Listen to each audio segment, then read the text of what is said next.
시간이 벌써 많이 지났구나. 반갑습니다. 인사드리겠습니다. 오늘도 매번 안 빠지시고 이제 나오시는 분들 너무 고맙고 우리 정말로 우리 박소배 선생님은 이거 전부 유출하는 건 아닌데 내 혼자만 지금 연습하고 하는 거니까 이런 고민을 안 해야 되는데 깜빡이 버렸어. 정리해 놓은 거 아까도 전에도 늘 생각을 하고 계셨는데 책을 만들고 계십니다. 지금 수준이 거의 지금 이미 만들어 계신 것도 있고 정말 대단하세요 진짜. 아까 그래 옛날 학창 시절에 공부 굉장히 잘하셨을 것 같다고 말씀 드렸는데 대단하세요 진짜. 저 정도 성이라면 정말 참 꾸준하게 하시면 진짜 고수가 되었습니다. 그런 말씀 드려요. 갑신일 평간 아닙니까? 평간. 예? 갑신일주 평간 아닙니까? 호박이라도 찔러야 돼요. 예. 뭐 그러네 이거 뭐 이래 있으니까 좀 신경 쓰이네. 거슬린다고요. 저는 뭐고 틀리요? 집에서 이 사무실에서 혼자 하라니 그것도 이상한 그건 더 안 되고. 혼자 하면 더 힘들어요. 그래갖고 뭐 이래 뭐 해보자 해서 지난 시간도 정말 했지만 방송에서는 예 선생님이 해주셔서 내가 했지만 오늘 하기 싫어 안 나왔잖아요. 오늘 안 나오셨는데 내가 예 제가 본격적으로 수업을 시작하는데 원래 2시간 충분히 지인 시간이 2시간입니다. 2시간인데 1시간은 기초 과정을 하겠고 그걸 왜냐면 또 새로 오신 분들 때문에 반복적으로 해야 되고 그래서 좀 기존에 우리 하진 선생님께서는 좀 이해를 해주시고 한 번 더 듣는다라는 생각이 들고 그 다음에 이제 두 번째 시간에는 우리 이제 기존의 선생님들을 위해서 다시 또 시작하는 그런 시간을 갖도록 하겠습니다. 그래서 뭐 조금 반복된 얘기입니다만은 거기서 또 다른 얘기가 또 나올 수도 있으니까 또 괜찮게 해주신다.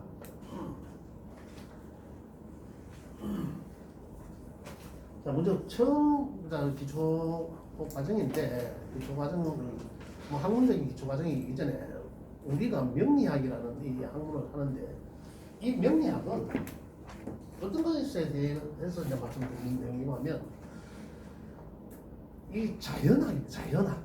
또 어떤 분들은 학교 교수님들은 뭐 미래 예측학이다 뭐 이래 말씀들 하시고 여러 가지로 표현을 또 하는데 저는 자연학이라고 표현하고 싶습니다.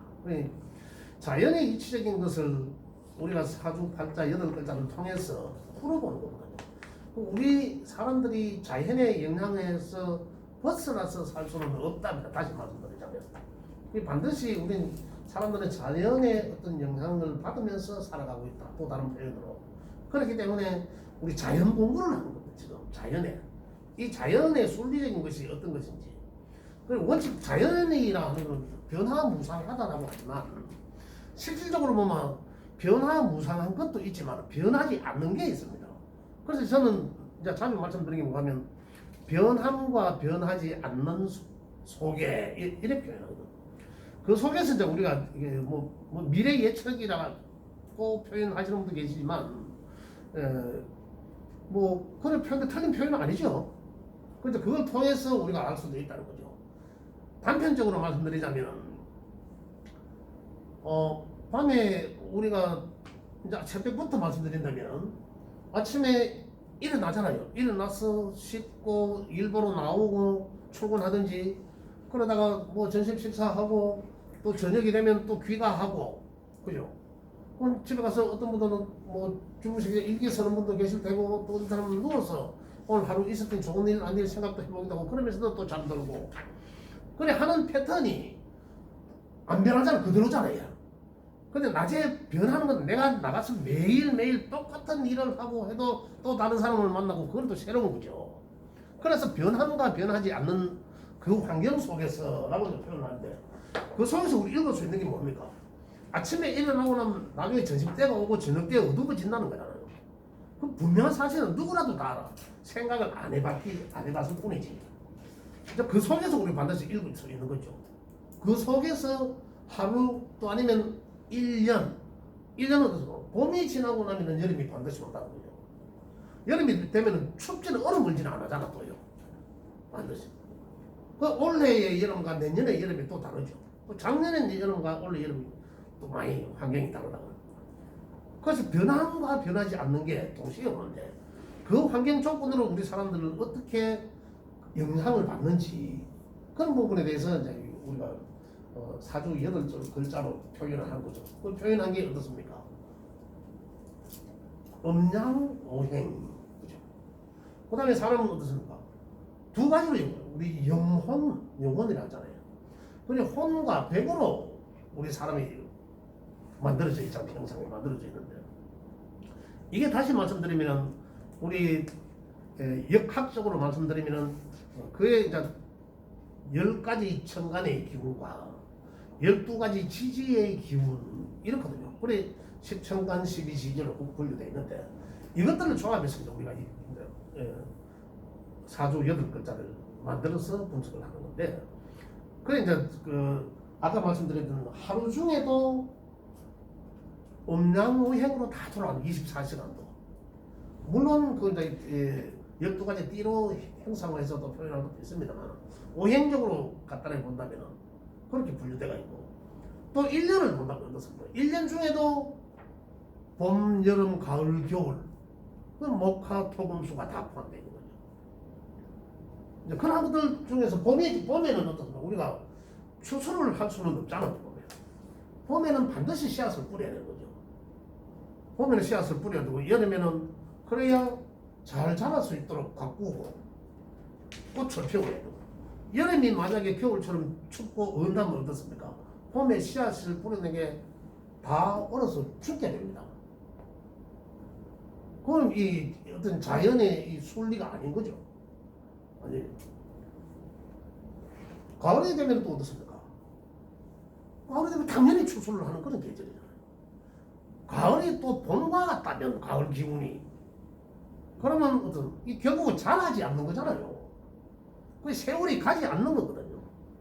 어떤 그러한 자연의 그 변하는 그런 형태 속에서 우리 인간들은 우리 사람들 삶에 자연 환경의 영향을 그렇게 우리는 그런 생각을 안 해본 거죠. 그러나 그렇게 영향을 많이 받고 있다는 겁니다. 그래서 우리 역이나 역학이라는 것은 옛날부터 벌써 뭐 한 5,000년 이상 되죠. 여기서부터 전해져 내려오는 건데 그 역의 기본은 옛날에 그 공자가 완성했다라고 하죠. 주역에 근거를 두고 있고 그 주역은 주나라 때에 만들어진 역이라고 해서 주역이라고 하는 것이고 그다음 그게 이제 주공도 있고 주공이 주나라 왕이죠. 그다음에 그 문왕 창업주 주나라의 창업주가 문왕이 돼요. 그런 사람들을 다 통해서 주역이 가장 근본은 테오포키시라는 사람, 그죠? 그걸 통해서 여기 시작됐고 결국은 주나라의 문왕과 그의 아들 주공이 이걸 완성시켰는데 거기에서 공자가 자기 철학을 심고 시빅을 부대합니다. 해설하는 걸. 그래서 이 주역이라는 학문이 지금까지 전해져 내려옵니다. 근데 주역은 그 학문이 그대로 지금 전달되는데 변함이 없습니다. 변함 없이 그냥 보존되는 거. 그래서 그 다 성인들이 이제 그렇게 만들어진 건데 거기에 보면 이제 음양오행이라는 것이 다 나옵니다. 그리고 자연학문이라는 것도 거기 나오고. 그래서 그의 바탕 주역의 바탕을 둔 명리학인데 명리학은 이전의 명리학은 띠로 보는 그죠? 띠로 보는 그 옛날에 그림책 그거 보면 하더라. 당사주. 그 당사주로 이제 받는 그건 옛날에 이제 고법이라고 해서 지금은 신법, 고법 이렇게 분류를 하는데 그거는 신살 위주로 보는 고법. 그죠? 신살법. 그건 이제 옛날 고법하고 당사주. 그걸 지나오면서 지금 우리가 지금 하고 있는 이 자평 명량이 정립이 되면서 이제 신법이라고 합니다. 새로운 방법이죠. 이러는데 이 자평 명량은 고법의 신살론을 사용 안 합니다. 사실 많이 부정을 합니다. 근데 아까 제가 잠깐 말씀드렸지만 시작하기 전에 말씀드렸지만 상식적이지 않는 것, 우리 자연은 굉장히 상식적이잖아요. 우리가 생각을 미처 못했을 뿐이고 우리가 그에 대해서 관심을 밖에 두기 때문에 관심을 안 가졌을 뿐인데 관심을 가져보면은 아주 상식적인 거거든요. 그래서 저는 이런 말씀을 드립니다. 신살도 좋다. 부정할 필요는 없다. 그 사람들은 사적으로 만들었던 개인적으로 만들었던 간에 그 사람은 그런 부분을 발견했기 때문에 표현을 한 거거든요. 그런데 제가 말씀드리는 것은 지금 자평명리학을 하는 자체가 벌써 그는 안 보거든요. 그래서 저는 12신살도 보고 뭐 다른 것도 간혹 봅니다. 보는데 이유는 제가 말씀드린 이유도 그래요. 내가 판단해보고 상식적이지 않다라는 합리적이지 않다, 상식적이지 않다, 자연의 어떤 논리적인 것과 맞지 않다라는 판단이 들면은 그거는 신살론에서 배제를 시킵니다. 하면 안 돼, 그거는. 이 자연학인데 이게 맞지 않은 걸 할 수는 없죠. 그냥 우리는 공부를 하니까 아 옛날에는 이런 게 있었구나라는 것 때문에 하는 것이지 그걸 실전에 적용할 필요는 없다는 얘기입니다. 요즘도 가면 아직까지 니 띄고 뭐 말해봐라 이래갖고 또 그다음에 뭐 태어난 시로 가지고 뭐 다른 뭐 얘기를 하시는 분들이 많이 있는데 너무 단편적인 것 그거 가지고 이 속단을 내리기는 좀 그렇다. 그래서 우리는 그래서 사주 8글자를 다 보는 거고 정 안 되면 시를 모르니까 3주 6글자만 보기도 하고 이런데 그러면 그 나중에 이제 시는 모르는 거는 어떻게 유추할 수 있는 거죠? 나이가 좀 되면 그 사람의 모습으로 그 다음에 그 사람 마인드 생각 일주를 알면 그 사람 본 심리 어떤 걸 추구하고자 한다라는 걸 나중에 띄울 수도 있거든요. 거기 한다면 그래서 그런 걸 가지고 몇 가지를 유추를 하지. 뭐 오른쪽으로 누웠니 왼쪽으로 누웠니 엎어져 자니 그럼 이 사람들은 믿을 이유가 합리성의 근거가 전혀 없는 얘기입니다. 그런 건 그거 가지고 뭐 그 시를 그 추론한다는데 그런 건 전혀 그렇지 않습니다. 그래서 우리 명리학은 자평이라는 선생이 잘 정리를 해놨어요. 신살도 하고 싶으면 자기네들 하면 되고 일리가 있다라는 뭐 학설이 있다면 그걸 하면 되고 저도 나중에 12신살 12운송에 대해서는 좀 구체적으로 제가 말씀드릴 거예요. 그걸 전달해드릴 건데 여하튼 이 우리 명리학의 지금의 명리학은 잘 정립된 그런 주역에서 뿌리를 근거한 그런 자연학입니다. 그런 이해를 하시면 좋겠고요. 그래서 거기에서 나온 게 뭐냐면 한 가지 의원이 보면 예를 들자면 제가 요 메모를 해놔두고 태오보키라는 사람이 주역의 근거를 낸 하도낙서입니다. 하도낙서 다 아시잖아요. 하도낙서라고 하도 그게 이제 오행의 상생상급도입니다. 그걸로 이제 발견을 했다라고 하잖아요. 그런데 거기에서 나온 의원이 뭐냐면 도서관이라고 하는 도서관. 우리가 지금 사용하고 있는 도서관. 이 도서관은 어디서 나온 글자, 어원이 어디서 나오냐면 하도라는 그림 도자예요.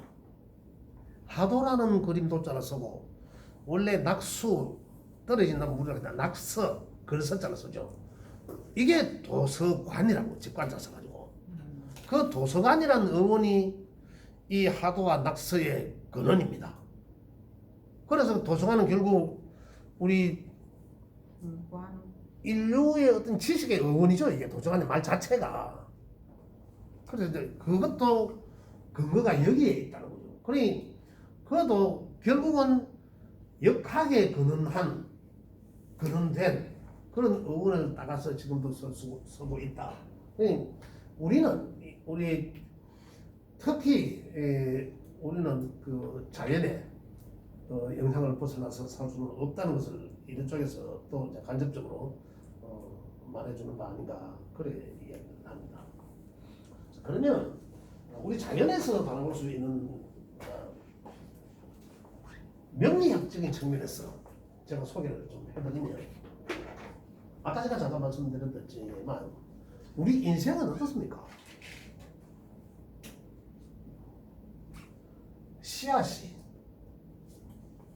씨앗이면 자가죠. 자.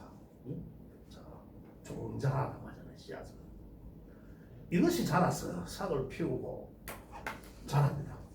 예. 씨앗이 너무 적은 것 같아요. 점을 열어야 하겠어요.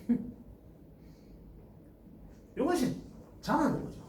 자라서 큰 나무가 됩니다. 새싹은 처음에는 새싹이지만 큰 이렇게 큰 나무가 되겠죠.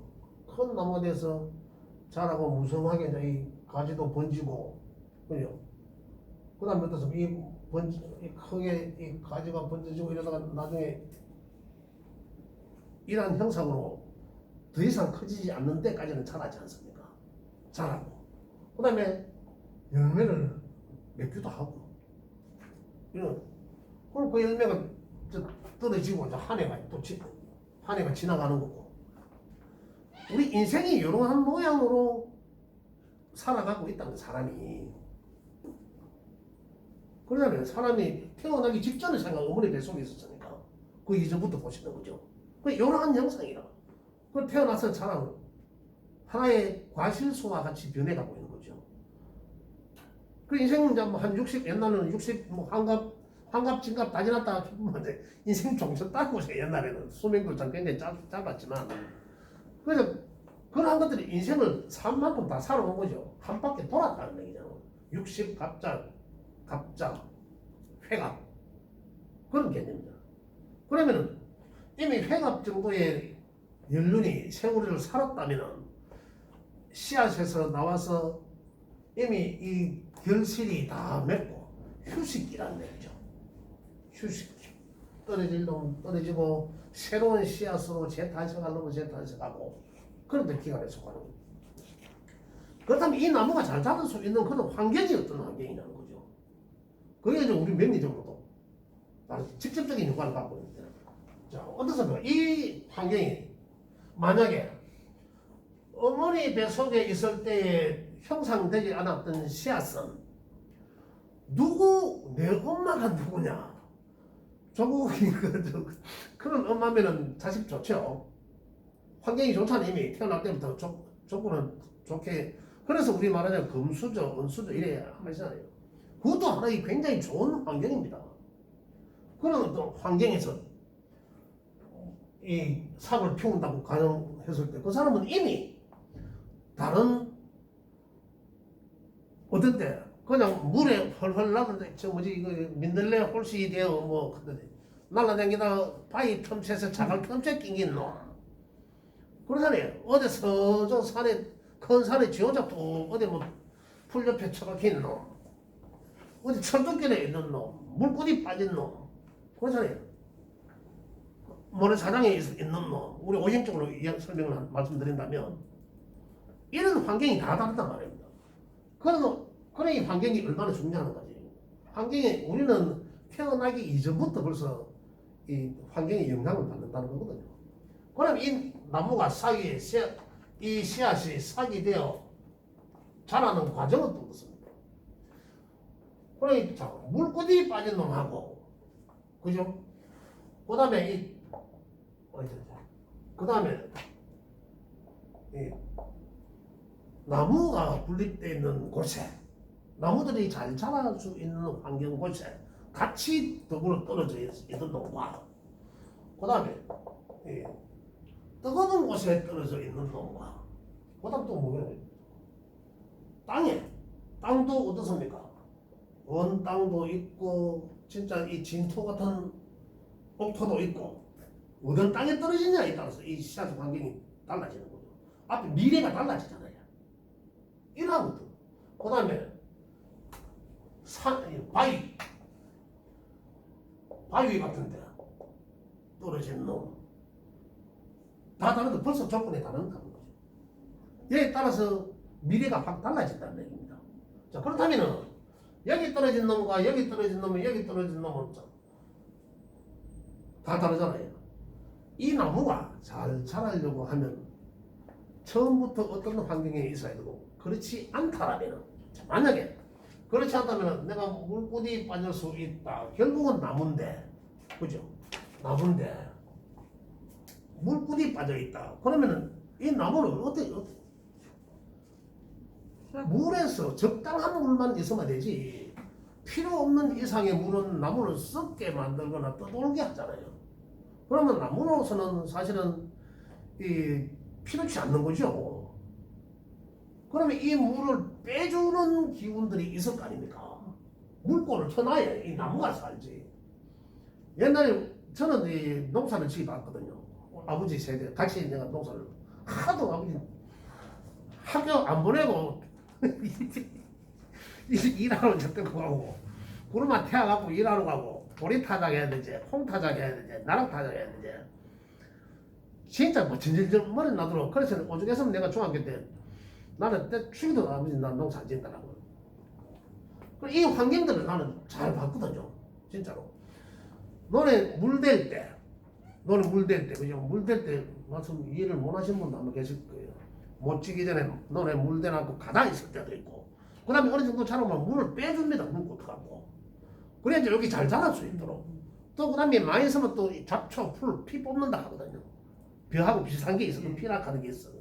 그런 것도 빼내고. 그런 게 이 결국은 우리 사람으로 본다면 그걸 저 주변의 환경을 좋은 조건으로 만들어주는. 그게 뭐냐면 이 나무가 잘 자라서 이 풍부한 결실을 맺게 하기 위해서 과정에서 쓰는 거잖아요. 그런 것들 환경을 만들어져 나가는 거야.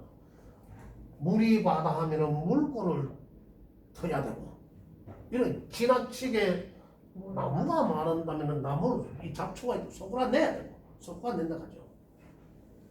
이게 어느 땅에 있는지 너무 지나치게 뜨겁다라면 물로 식혀줘야 되고, 하늘에서 비가 오든지. 그래야 이 나무 환경이 좋아진다고. 또 어떻습니까? 땅이라도 다 똑같은 땅은 아니잖아요. 자갈도 있고, 그지? 진흙탕도 있고, 뜨거운 사막과 같은 땅도 있고, 그러잖아요. 그래서 진짜로 좋은 땅도 있고, 이러잖아요. 그럼 그 땅이, 환경이 어떠냐에 따라서 또 물을 대줘야 할 때가 있고, 그죠? 이제 불을 뜰 때든지, 하우스를 치든지, 태양을 많이 받게 하든지, 어떤 그런 것들을 환경을 만들어 줘야 된단 말이에요. 그래야지 이 나무가 나중에 좋은 결실을 맺을 수 있잖아요. 그런 것들. 우리 사람도 또 그런 거잖아요. 그 다음에 나무가 점점 더 자라서 꽃을 피우고, 그럼 꽃이 져야지 안에서 결과에 열매가 나오잖아요. 그 열매가 나오면 꽃이 안 지고 만약 계속 따뜻하게 있다면 그 인생 그걸로 종신 거죠. 완전히 지쳐 쓰러지는 거죠. 여름이 계속 여름만 하면 우리 어떨까요? 우리 사람들은 허물허물해졌거든요. 기운이 완전히 퍼지잖아요. 화해의 기운은 퍼지잖아. 우리 사람도 퍼졌거든요. 이런 거와 같이. 그러면은 화기가 지나치게 강하면 식어줘야 되잖아요. 어느 쪽으로 우리 어떻습니까? 소동들이 물 뿌리고 나무의 마당에 물 뿌리고 하잖아요. 저 뜨거운 열기를 식히기 위해서. 건물에도 물 뿌리고 도로에도 차만 물 뿌리고. 그게 아주 순리적이잖아요. 우리가 생각을 못 해봤잖아요. 우리 역학의 우리 사주명리의 가장 기본이 지금. 요거만 잘 이해하셔도 통변 다 하셔요. 요거만 이래요. 아주 상식적이잖아. 생각을 안 해봤을 뿐이죠. 그렇다면 여기 이제 우리가 기본적으로는 오행적으로는 하라고 한다. 그러면 이제 꽃이 핀 상태거나 나무가 자란 상태에서 어느 순간에 딱 이 정지하는 구간이 더 이상 자라지 않고, 그래야지 꽃도 이제 떨어져야 될 거 아닙니까? 이때는 물기가 있는 계속 끝까지 올라가죠, 물기가. 그래서 봄에부터 물이 오르기 시작하잖아, 불에서. 그런데 이러한 더 이상 자라지 않고 않게 하고 이것이 바로 자람의 정점이죠. 자람의 정점, 튀어나가는 것의 정점. 이게 바로 천간의 하늘의 기운의 토의 개념입니다. 토의 개념. 그리고 결국 토는 더 이상 자라지 않게 한다. 그러나 또 하나는 어떻습니까? 최고의 양의 최정점인 무토의 관. 그죠? 또 어떻습니까? 그 다음에 음의 가장 첫 출발, 기토의 점. 요거 두 개가 토로서 같이 공존하죠. 같은 공간에 있습니다. 같은 공간에. 역할이 다르죠. 역할이. 하나는 양의 것은 그래 지기의 땅에서 형상화되어 있는 토의 오행적 토의 기운과 그다음에 그 역할과 그다음에 그 하늘의 기운의 토의 개념과는 완전히 다릅니다. 완전히. 다른 오행들은 오행 중에 목화 금수는 어떻습니까? 그거와 비슷하죠. 비슷한 기운적인 것과 현실적인 것으로 보면 되는데 이거는 완전히 달라요, 사실상. 그런데 이러한 것들이 이것이 또 분별되지 않는다면, 그렇죠? 이 토의 기능이 분별되지 않으면 어떻습니까? 계속 자라야 돼. 그러면 결국 가을이 없어진다는 얘기, 여름만 계속 간다는 얘기. 그러면 이 자연이라는 게 없어져요. 지대로 걸어 된다는 게 없어진다. 그런 환경도 그렇다. 그러면 더 이상 자라지 못하게. 자, 수박을 보면 돼. 야, 저분들 왜 저런 거 생각했을까? 이런 생각. 네모난 수박 아시죠? 털에 가두잖아요. 야, 저분들 왜 저런 생각을 했을까? 그래서 이거거든요, 그게. 참 지혜롭다는 생각을 합니다. 다음에, 그럼 또 자연의 기운은 어떻습니까? 가을로 넘어가죠. 가을 기운으로. 그럼 봄, 여름, 가을로. 자, 우리 사람으로 본다면 어떨까요? 봄에 해당하는 우리 인간의 형태는 보통 한 19세, 20세 전후를 보잖아요. 그럼 그때는 어린 아이부터 자라면서 20세까지 이래 성장하는 과정인데 그 과정이 어떻습니까? 분주하고 막 왔다 갔다 하고 막 난리죠. 그런 형상을 생각해보면 그런 모습을 생각해보시면 되고 여름의 기분은 어떻습니까? 우리 자연의 여름은 뜨겁잖아. 하루를 본다면 낮이잖아요. 낮은 또 활동하는 구간에 나가서 뭔가 생산적인 일을 하는 구간. 그러한 또 기운들, 그런 에너지. 우리 사람의 나이로 볼 때는 최고 활동을 많이 하는 연령대 이래 되거든요. 기운이 가장 왕성한 때. 그래 뭐 20세에서 한 40세까지 본다고요. 그때가 가장 때다. 근데 그것들이 봄은 봄처럼 뚜렷한 계절이 오고 여름은 여름처럼 뚜렷한 여름다워야 되고 이거거든요. 그래야 가을에 좋은 결실을 거둘 수 있다. 우리 사람도 어릴 때는 어린이다워야 되는데 어른 같은 사람도 있어. 그건 이제 사주성도 다 나옵니다. 발자가. 그런 경우. 또 여름에 어떠세요? 우리 나이 20대, 40대 왕성한 일을 많이 하든지 뭔가 결과를 예측하기 위해서 많은 걸 결과를 가지기 위해서 많은 노력을 해야지 좋은 결과를 가져올 수 있다는 거죠. 그 청년기에 왕성한 기운에 내가 활동을 안 한다면 미래는 없잖아요. 미래를 예측할 수가 없습니다. 그런 사람들. 그게 이제 자연인 거죠. 그럼 우리 사람들, 인간들도 똑같이 그렇게 가고 있거든요. 그런 형태로 가고 있다. 그러다면 이제 계절이 가을이 오면은 봄은 봄다웠고 여름은 여름다운 그런 일년에 가을이요. 그 가을은 잘 해나왔던 만큼 결실을 가지게 되어 있습니다. 그 뻔한 사실이잖아요. 봄에 씨앗을 안 뿌리고 여름에 꽃이 안 피는데 가을이 추수로 할 게 없을 거예요.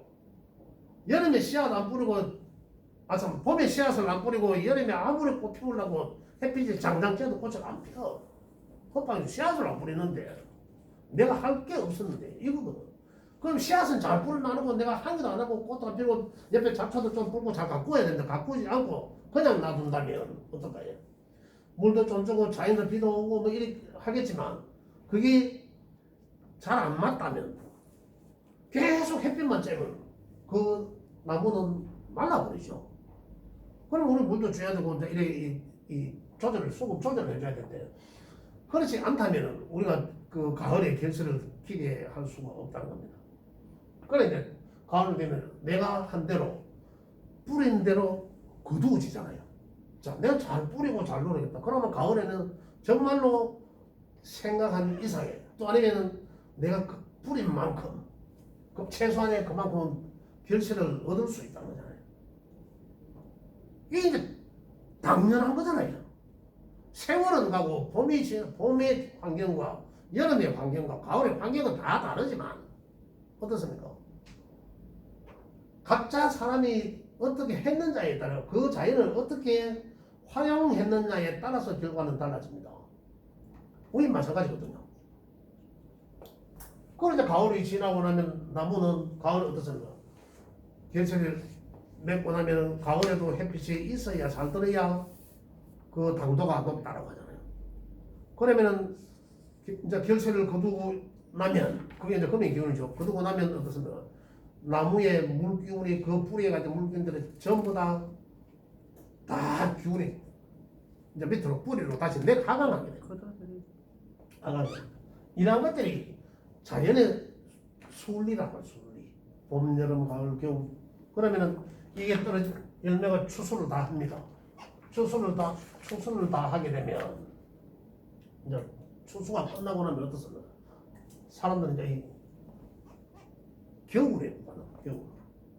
계절은 겨울로 가잖아요. 겨울에는 사람들이 요즘은 뭐 인위적으로 특수작물을 많이 하기 때문에 사람들이 겨울에도 많은 생산적인 활동을 많이 합니다만 과거에는 할 게 없습니다. 겨울에는 가을 추수가 하고 나면 겨울에 그냥 노는 거죠. 쉬는 거죠. 또 그 이듬해에 뭔가를 해야 될 때 재생산하기 위해서 뭔가를 연구하고 그러는 거예요. 그럼 이제 우리 사람은 하루 중에는 어떻습니까? 하루 중에는 나가서 일을 하고 저녁에 들어와서는 씻고 쉬는 거예요. 또 혹시 내일 내가 할 일이 있다면 내일 무엇을 할 것인지라는 생각을 해요. 이게 우리 자연의 하루와 또 자연의 일년입니다. 그리고 그 속에서 자라나는 나무가 우리 사람의 삶의 인생이라고 볼 때 이 영향을 반드시 받죠. 그런데 이걸 학문이 아니고 미신 취급한다면 그 잘못된 거죠. 이 반드시 학문인 거예요. 근데 왜 이걸 미신 취급 받느냐는 거죠. 학문으로서의 자리 확립을 하지 못하고. 근데 저거는 이 주역은 자리 매김을 했습니다. 완전히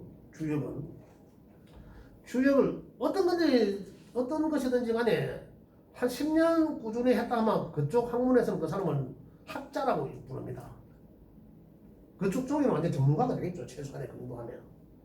그런데 명리학을 한 10수년 했습니다라고 하면 그건 점점 비슷한 생각을 합니다. 그 사람이 사람 볼 때. 그런데 주역을 한 10년 했다 하면 야 공부 많이 하셨네 이러거든요. 그래 이제 이거는 이제 공부하는 우리 이제 이 명리학을 하시는 분도 스스로가 이 반성을 해야 되는 문제인데 이걸 정립시키지 못했다는 거거든요. 정립.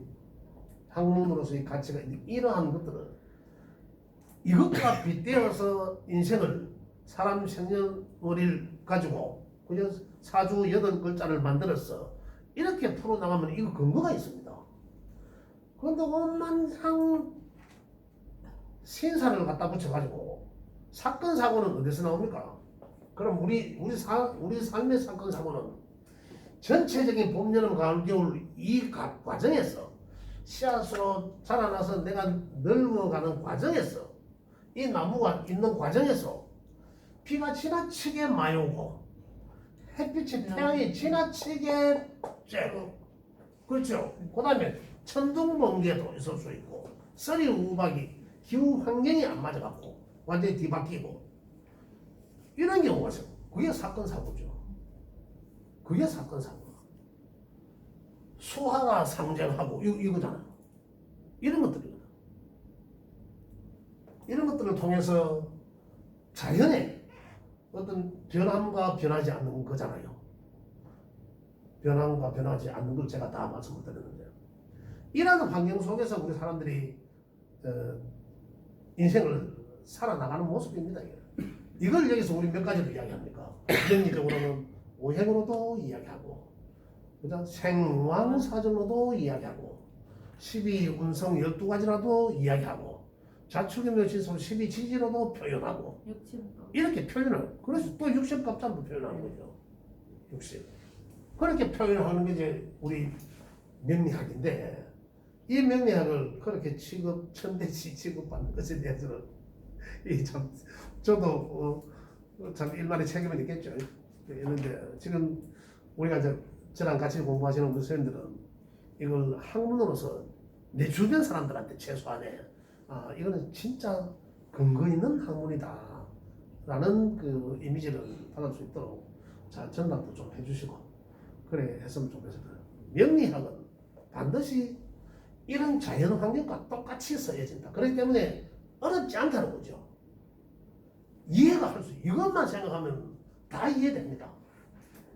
그래서 기초 과정에서 우리 하전 선생님도 굉장히 지난 시간에는 제가 진짜 생각지도 못한 분들이 오셔서 그래 저는 진짜로 내가 한번 해드려야 되겠다 나름대로 내가 이 준비를 해가왔어.